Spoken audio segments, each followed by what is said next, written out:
मार्च 2025 को शनि का तो राशि परिवर्तन हो गया दोस्तों। और इस खगोल मंडल का सबसे महत्वपूर्ण परिवर्तन, एक जीवन देने वाले प्लैनेट बृहस्पति 14 मई 2025 को अपना राशि परिवर्तन करने जा रहे हैं। अत्यंत महत्वपूर्ण परिवर्तन है ये दोस्तों, क्योंकि कन्या राशि और लग्न के जातकों की पत्रिका में गुरुदेव बृहस्पति जो होते हैं आपके सुख स्थान के स्वामी होते हैं, ठीक है। और लेकिन इसके साथ साथ गुरुदेव बृहस्पति आपके सप्तम भाव के स्वामी भी होते हैं। सप्तम भाव जो होता है ना, ये बाधक या कहें कि मारक भाव होता है। और गुरु बृहस्पति जो कि आपके चतुर्थेश और सप्तमेश बनते हैं, ये वर्तमान परिस्थितियों में आपकी पत्रिका में भाग्य भाव में गोचर कर रहे हैं, जो कि 14 मई 2025 को अपना राशि परिवर्तन करेंगे और आपके कर्म क्षेत्र में विराजित होंगे।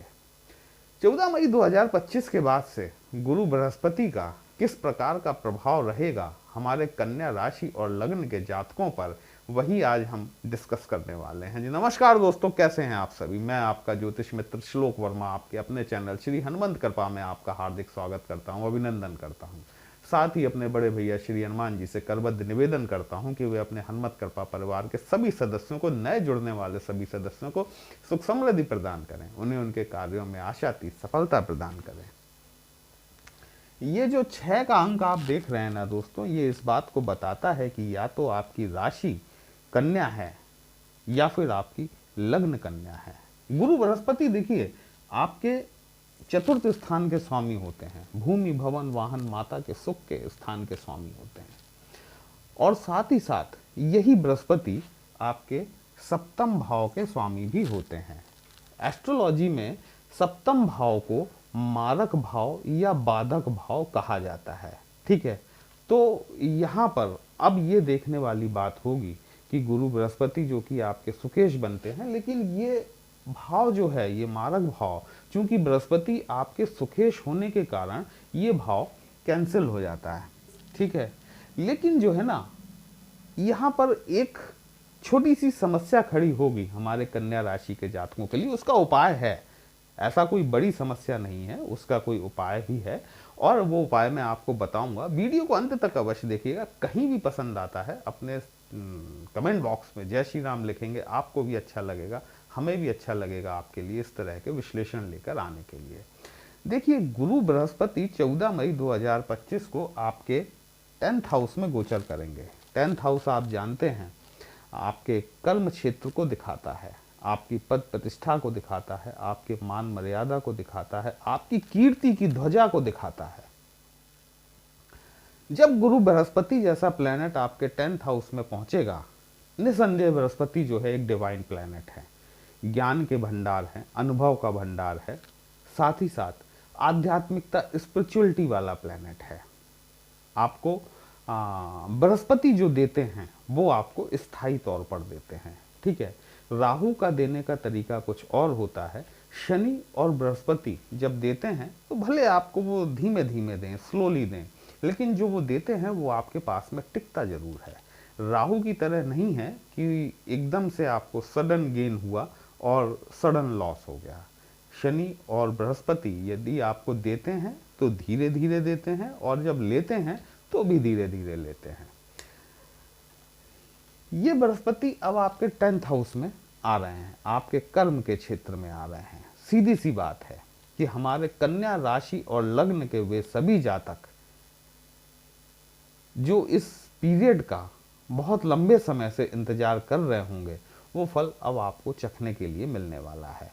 लेकिन यहाँ पर एक दोष का निर्माण होगा। देखिए मैं आपको पहले से बताऊं, क्योंकि ये गुरु बृहस्पति आपके इन दोनों केंद्र स्थानों के स्वामी हैं, और केंद्र स्थान का स्वामी जब केंद्र स्थान में जाता है तो वहां पर उसे एक छोटा सा दोष लग जाता है, जिसको कहते हैं केंद्राधिपति दोष, ठीक है। इस दोष को अपन उपचारित कर सकते हैं, ठीक है। इसका पूजन किया जा सकता है और इसको ठीक भी किया जा सकता है। पहले हम ये जान लेते हैं कि गुरु बृहस्पति आपके लिए किस प्रकार से कार्य करने वाले हैं। देखिए गुरु बृहस्पति को 3 दृष्टियां प्राप्त होती हैं, 5वीं, 7वीं और 9वीं दृष्टि। दशम भाव में बैठकर गुरुदेव बृहस्पति की 5वीं दृष्टि जो है ये आपके द्वितीय भाव पर पड़ेगी। धन भाव कहते हैं इसे। ये आपके परिवार का भाव होता है, एक्यूमुलेटेड वेल्थ होती है आपकी, ठीक है। साथ ही यही भाव आपकी वाणी को रिप्रेजेंट करता है, यही भाव आपके मुख को रिप्रेजेंट करता है। मुख से लिए जाने वाले भोज्य पदार्थ आपके इसी भाव के अंतर्गत देखे जाते हैं। 14 मई 2025 के बाद से आपको आपके बैंक बैलेंस में निश्चित तौर पर बढ़ोतरी होती हुई देखने को मिलेगी, क्योंकि दशम भाव में बैठा हुआ बृहस्पति ये आपके कार्य क्षेत्र को विस्तारित करने वाले हैं। ये यदि आपका कोई प्रमोशन अवेटेड है तो निसंदेह तौर पर 14 मई 2025 के बाद से आपके प्रमोशन के लिए आपके रास्ते खुलते हैं। यदि कोई इंक्रीमेंट पेंडिंग है तो इंक्रीमेंट भी लगवाने का कार्य बृहस्पति देव द्वारा निश्चित तौर पर किया जाएगा।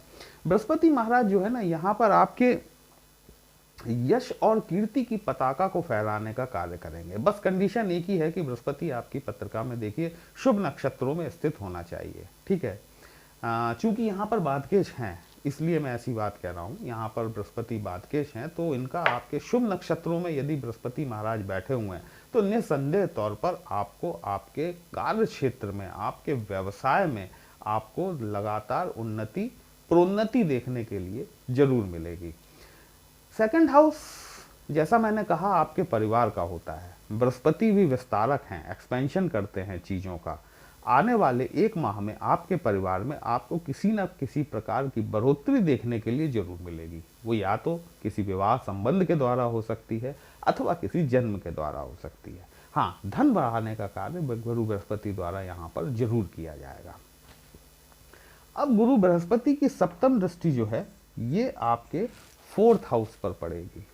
ये हाउस आप जानते हैं भूमि, भवन, वाहन, माता के सुख से संबंधित होता है और माता के सुख में आपको बढ़ोतरी देखने के लिए मिलेगी। यदि आपकी माँ का स्वास्थ्य ठीक नहीं चल रहा है, 14 मई 2025 के बाद से आपको उनके स्वास्थ्य में उत्तरोत्तर उन्नति देखने के लिए मिलेगी। साथ ही साथ यदि आप कोई बड़ा भवन लेना चाह रहे हैं, बड़ी कार लेना चाह रहे हैं, देखिए हो सकता है कि बृहस्पति के ट्रांजिट के बाद में, चूंकि बृहस्पति भी जो है ना बड़ी चीज़ों को रिप्रेजेंट करते हैं, हो सकता है कि आपको आपका घर छोटा लगने लग जाए। मैंने पहले वीडियो में भी कहा है, आपसे वार्षिक राशिफल में कहा है कि यदि बृहस्पति आपकी पत्रिका में शुभ होंगे ना तो आपको अपना घर छोटा लगने लगेगा, आपको अपना वाहन छोटा लगने लगेगा।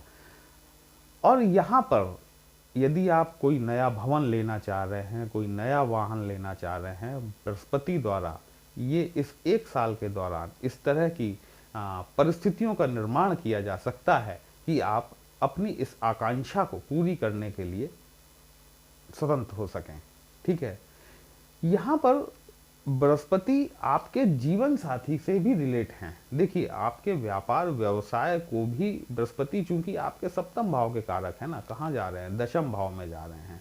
आपको जीवन साथी यदि किसी नौकरी की तलाश में है, यदि किसी व्यवसाय की तलाश में है, इस 1 साल के दौरान उन्हें कोई ना कोई जॉब अपॉर्चुनिटी मिलती हुई जरूर दिखाई देती है, या फिर वो कोई नया व्यवसाय शुरू करना चाहते हैं या फिर कोई नई पार्टनरशिप की तलाश में है। देखिए कईयों बार ऐसा भी होता है कि हम कोई नया बिजनेस तो शुरू करना चाहते हैं लेकिन हमारे पास में उससे रिलेटेड कोई पार्टनर नहीं होता है ना।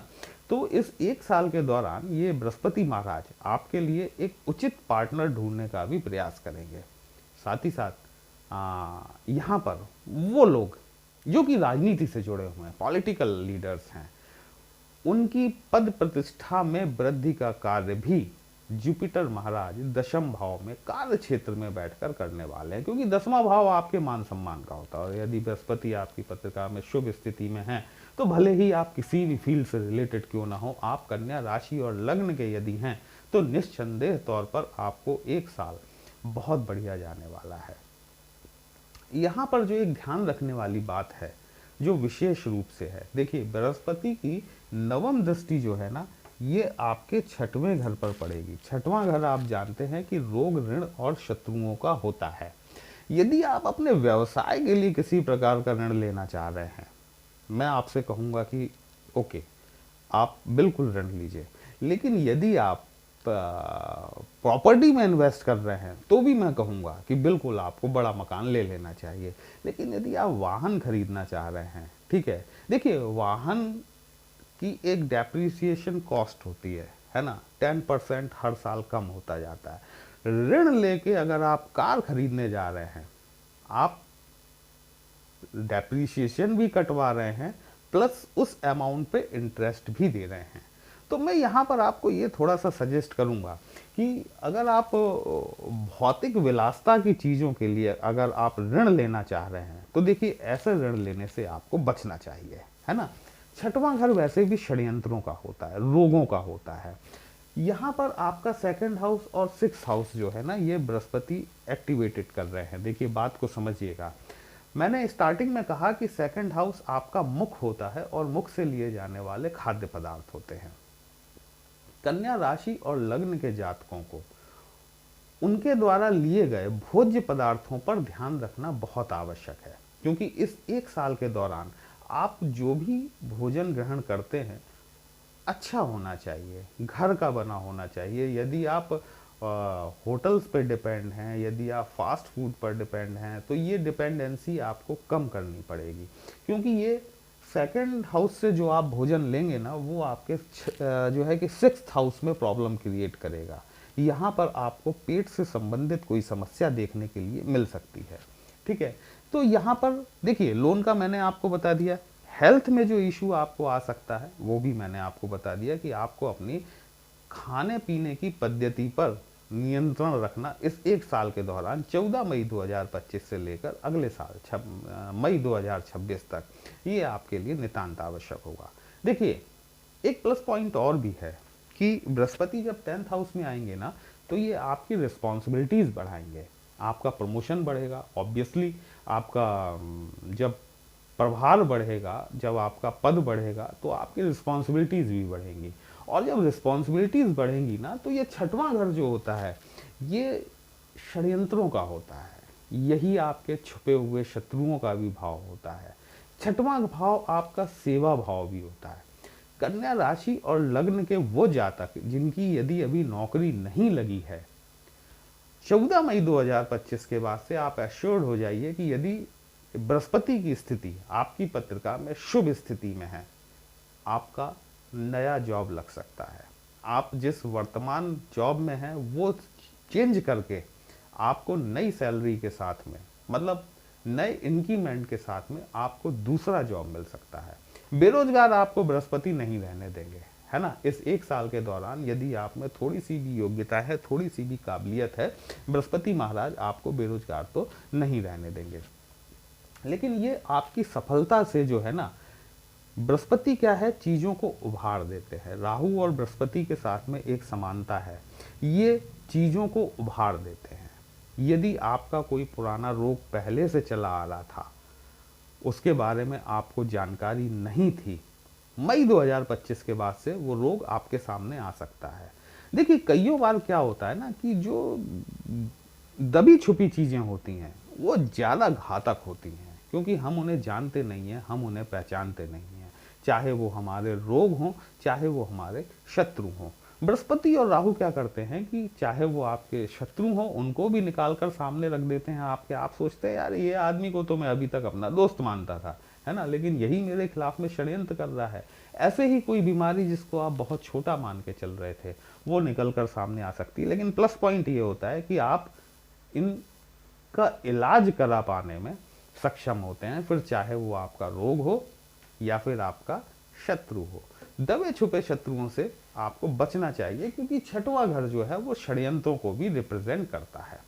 अब मान लीजिए कि बृहस्पति की स्थिति आपकी पत्रिका में ठीक नहीं है, पहली चीज। दूसरी चीज, ये जो केंद्राधिपति दोष लग रहा है, इसका उपाय क्या है, क्या उपाय किया जा सकता है कि इस दोष से बचा जा सके। बृहस्पतिवार के दिन से ओम नमो भगवते वासुदेवाय नमः इस मंत्र का 21 बार जाप शुरू करें, या फिर ओम नमो नारायणाय नमः इस मंत्र का 21 बार जाप करें। ओम नमः शिवाय कम से कम 11 या 21 बार आपको जाप करना चाहिए, ठीक है। इस तरीके से क्या होगा कि आप इस केंद्राधिपति दोष से बहुत हद तक अपने आप को मुक्त रख पाएंगे। लेकिन ये करना रोज है। बहुत से लोग बात पूछते हैं कि सर वीक में एक दिन करना है क्या? भाई आप बृहस्पति पे एहसान नहीं कर रहे हैं, ठीक है? आपको ये रोज कम से कम, देखिए यहाँ तो विधान जो है वो 21 का है, 21 बार मंत्र जाप का है, लेकिन मैं आपसे फिर भी कहूंगा कि कम से कम 108 बार रुद्राक्ष की माला से आपको बृहस्पतिवार से स्टार्ट करके प्रतिदिन इसे करने की आदत डालनी चाहिए, है ना? क्योंकि देखिए बृहस्पति आपके चतुर्थ भाव के स्वामी है, सुखेश भी हैं आपके। बृहस्पति अगर प्रसन्न रहेंगे तो आपका सुख बढ़ेगा, आपकी माता का सुख बढ़ेगा, आपके भूमि भवन वाहन का सुख बढ़ेगा आपके लिए, ठीक है? अब एक और बहुत छोटा सा उपाय है। मान लीजिए कि बृहस्पति की डिग्रीज कम हैं या बृहस्पति नीच के हैं, पीड़ित हैं, शत्रुपेक्षी हैं, शत्रुओं से दुष्ट हैं और बृहस्पति अपना समुचित परिणाम नहीं दे पा रहे हैं। महंगा उपाय है पुखराज पहन लें, उससे सस्ता उपाय है सुनहला पहन लें, और बिल्कुल सस्ता उपाय है, फ्री का एक तरीके से कहा जाए तो अपने नहाने के पानी में एक चुटकी हल्दी डालना शुरू कर दें। बृहस्पतिवार के दिन से इसे शुरू करें। अपने नहाने वाली बाल्टी में एक चुटकी हल्दी डालेंगे आप, और उसके बाद उससे नियमित तौर पर स्नान करना शुरू करें। आप देखेंगे कि बृहस्पति आपका कमजोर भी है ना, तो भी वो धीमे धीमे उन्हें बल मिलना शुरू होगा और वो आपके लिए लाभदायक स्थितियों का निर्माण कर पाने में जरूर सक्षम हो सकेंगे। दोस्तों, ये कन्या राशि के लिए गुरु के गोचर का विश्लेषण था। यदि कहीं भी आपको अच्छा लगा हो, अपने इस चैनल को लाइक, शेयर और सब्सक्राइब जरूर कर लीजिएगा। यदि हमसे पत्रिका का विश्लेषण कराना चाहते हैं, हमारा व्हाट्सएप नंबर थंबनेल में दिया गया। पर्सनल कंसल्टेशन पेड होता है, एक छोटी सी फीस आपको पे करनी होती है। आपकी समस्या का उचित समाधान हमारे द्वारा करने का प्रयास जरूर किया जाता है। चलिए फिर मिलते हैं, तब तक के लिए जय श्री राम।